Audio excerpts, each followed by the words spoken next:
തിരുവാതിര എന്താണെന്നൊന്നും എനിക്ക് അറിയില്ല കേട്ടോ. പക്ഷെ തിരുവാതിര ആയാലും ഏറ്റവും കൂടുതൽ വെയിറ്റ് ചെയ്യുന്ന ഒരു സാധനം ഉണ്ട്. ഞാൻ അത് കാണിച്ചു തരാം കേട്ടോ. ഇതാട്ടത് കൂവ വരകിയത്. ഇതിപ്പോൾ മക്കൾക്ക് കൊടുത്ത പാത്രത്തിൽ ഞാൻ എടുത്തുന്നുള്ളൂ. ഭയങ്കര ഇഷ്ടമുള്ള സാധനമാണ് ഈ പൂക്ക. പൂവ കണ്ടോ. പല്ലേച്ച് വേഗം ഇത് കഴിക്കാനായിട്ട് ഇരുന്നിക്കുക. കുളിക്കാനൊന്നും തോന്നില്ല കേട്ടോ തിരുവാതിരയായിട്ട്. കഴിച്ചോട്ടെ.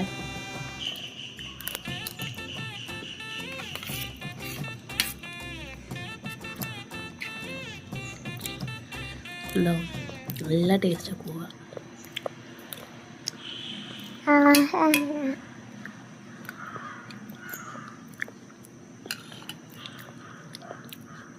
അപ്പോൾ കൂവ ഇഷ്ടമുള്ളവർ കമൻറ്റ് ചെയ്യട്ടോ. ബായ്.